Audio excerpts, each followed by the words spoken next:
السلام علیکم۔ اچھا، پچھلا پروگرام جو ہمارا نماز کے حوالے سے تھا، ٹھیک ہے، اس کے اندر ہم نے وضاحت کی تھی، لیکن میں نے کچھ پورشن اس کا روک لیا تھا تاکہ آپ کو ڈیٹیل میں سمجھا سکوں، کیونکہ وہ لمبا ہو جاتا۔ اس لیے وہاں میں نے صلاۃ اور تسبیح کی وضاحت کی تھی کہ صلاۃ کیا ہے۔ صلاۃ تو کے دونوں معنی جو ہم نے اس میں ذکر کیا تھا کہ صلاۃ دعا بھی ہے، اور صلاۃ جو ہے یعنی لفظی معنوں کے حساب سے تو دعا ہی بنتا ہے لغت میں، لیکن اصطلاحی معنوں میں جو ہم نماز لیتے ہیں، ٹھیک ہے، اب اس کی وضاحت قرآن سے کر لیتے ہیں کہ آیا ایسا ہے بھی یا نہیں، یعنی اس اصطلاح کو جو ہم یوز کرتے ہیں۔ اب اس کے لیے قرآن کی کچھ آیتیں دیکھیں، اس کے لیے سمجھنا ضروری ہے کہ سب سے پہلے تو یہ سوال اٹھتا ہے کہ جی نماز کہاں سے لی جائے، ٹھیک ہے، یعنی کچھ کہتے ہیں کہ بغیر حدیث کی نماز نہیں ہے۔ اچھا، پھر اس میں بھی اختلافات ہیں، تو مختصر کر کے میں بیان کرنا چاہتا ہوں کچھ آیتیں آپ کے سامنے۔ تو اگر ہم تواتر کو سمجھ لیں، نماز کا تعلق تواتر سے بھی ہے۔ تواتر کے لیے جو لفظ آپ نے سورہ طٰہٰ کے اندر اگر آپ دیکھیں گے نا، 55ویں آیت ہے، منہا خلقناکم وفیہا نعیدکم ومنہا نخرجکم تارۃ الاخری۔ اب یہ تارہ جو ہے نا، دوبارہ کو کہتے ہیں، تو یعنی تواتر بھی دوبارہ، یعنی ایک چیز بدل کر آنا۔ تو یہاں لفظ تارہ ہے، یہی تارہ جو ہے یہی تواتر ہے۔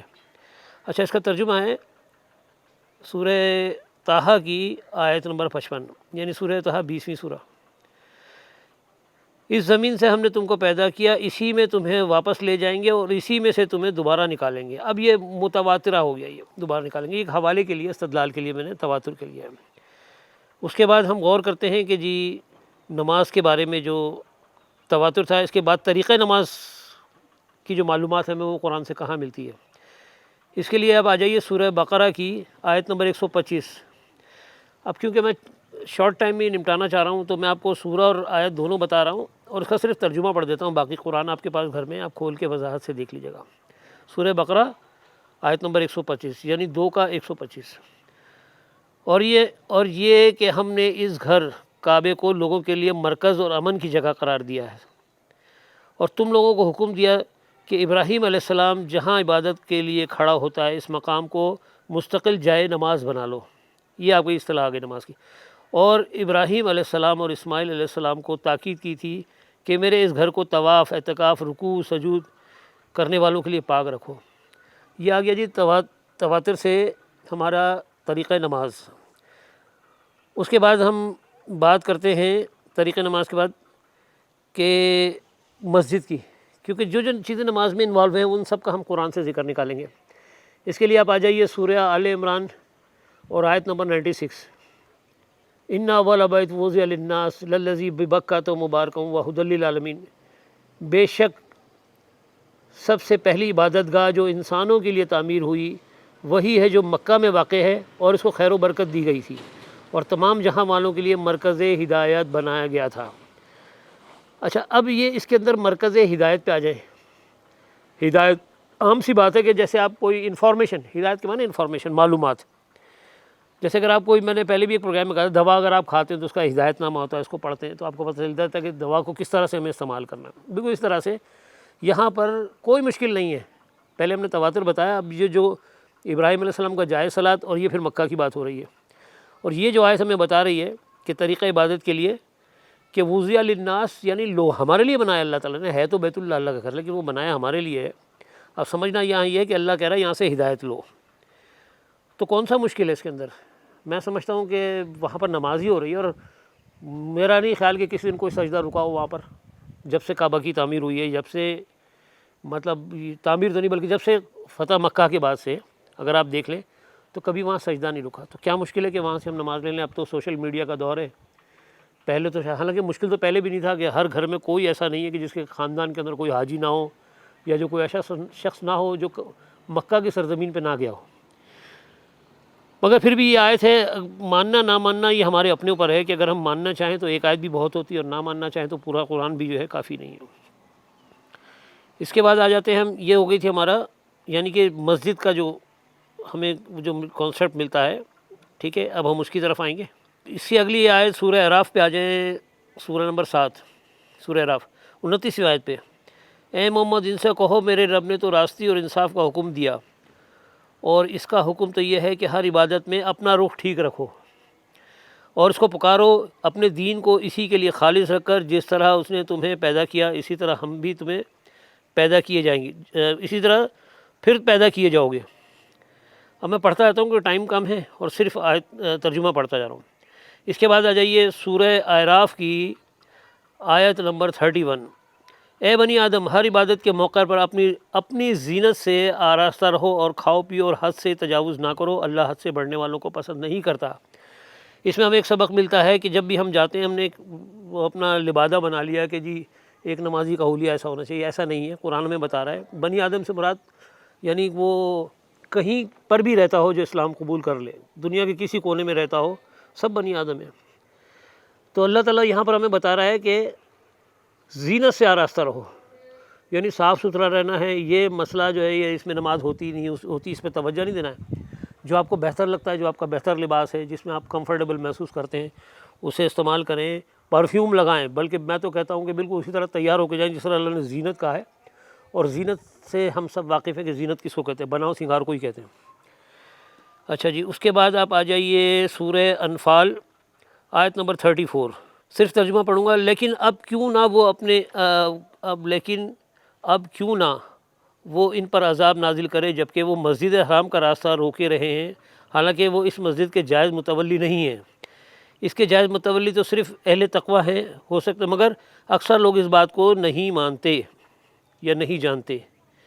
ٹھیک ہے، یہ تھوڑی سی وضاحت کے لیے میں نے یہ آیت رکھی ہے۔ اس کے بعد آ جائیں کہ نماز کے لیے اذان کا حوالہ ہے سورہ مائدہ آیت نمبر 58۔ یہاں پر جب تم نماز کے لیے منادی کرتے ہو، منادی سے مراد اذان ہی ہے، ندا لگانے کو کہتے ہیں منادی، اور آواز اذان بھی منادی ہے۔ جب تم نماز کے لیے منادی کرتے ہو تو وہ اس کا مذاق اڑاتے ہیں، اس سے کھیلتے ہیں، اس کی وجہ سے کہ یہ عقل نہیں رکھتے۔ یہ اس دور کی بات ہو رہی جب مذاق اڑایا جاتا تھا۔ اس کا مطلب ہے نماز کب سے چلی آ رہی ہے، آپ دیکھ لیں، یعنی دین جب اپنی اصلی شکل میں نہیں آیا تھا اس وقت سے نماز چلی آ رہی ہے۔ اب آ جائیں جی سورہ مائدہ کی 6 آیت پہ، یعنی سورہ مائدہ 5ویں سورہ ہے، اس کی 6 آیت پہ آ جائیں۔ اے لوگو جو ایمان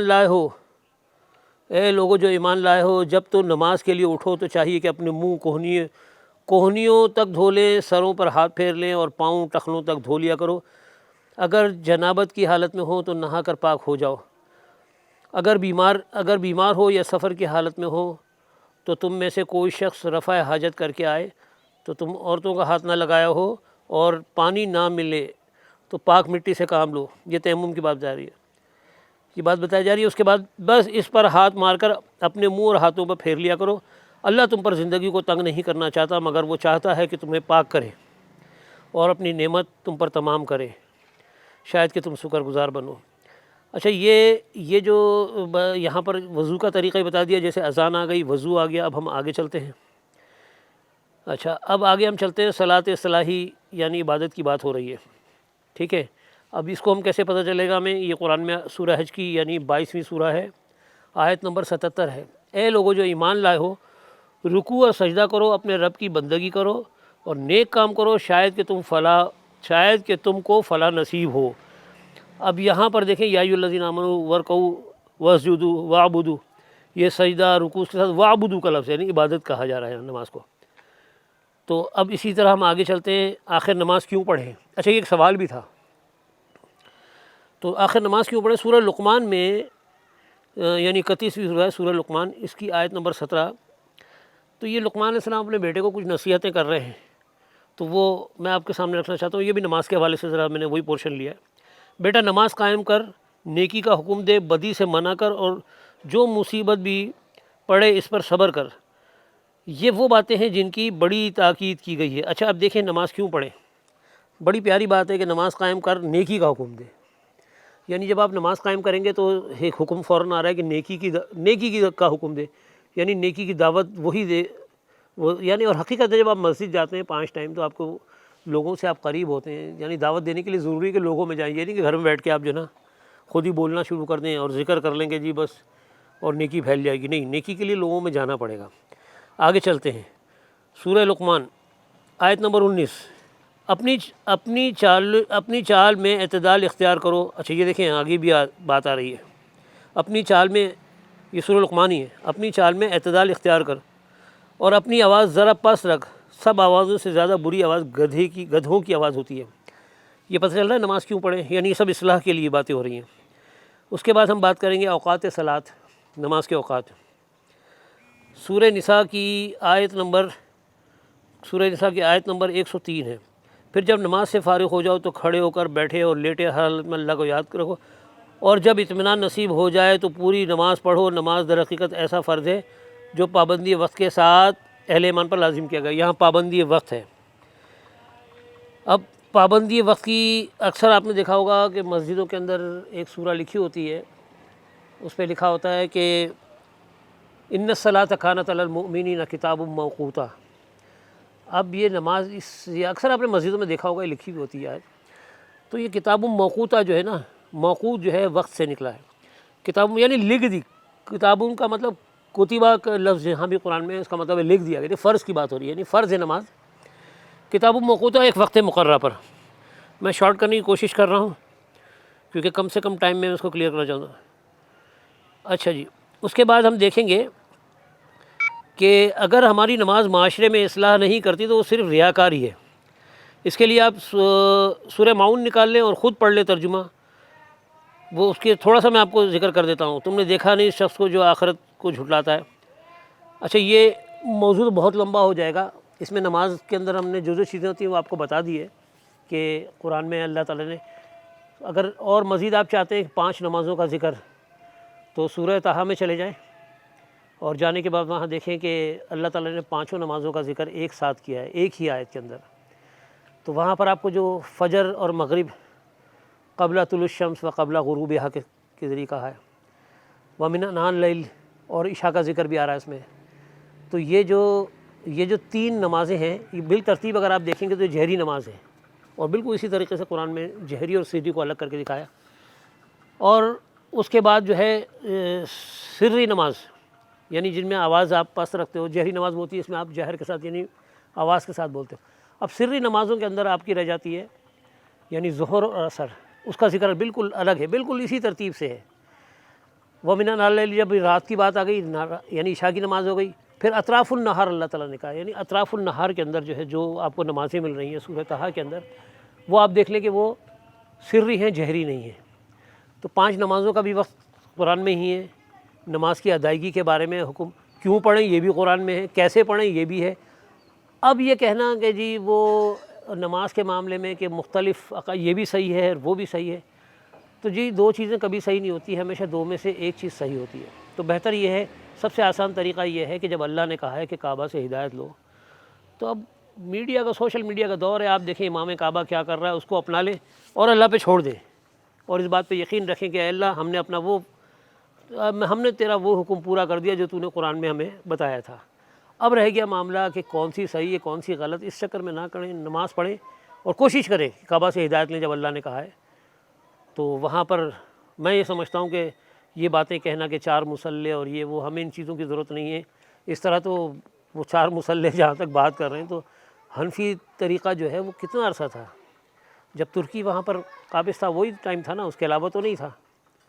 تو باقی اگر آپ دیکھ لیں تو آج بھی وہاں پر جو امام کعبہ ہے، عبدالرحمن سدیس صاحب ہیں اور امام کعبہ دوسرے، آپ نکالیں ان کی ویڈیوز دیکھیں کہ کیسے نماز پڑھ رہے ہیں اور اس کو اپنائیں۔ باقی اللہ جزائے خیر دے، میرے لیے بھی دعا کریں۔ اگر میری کوئی بات آپ کو کسی بات سے کوئی اتفاق نہیں ہے تو کمنٹس کر کے ضرور بتائیں۔ السلام علیکم۔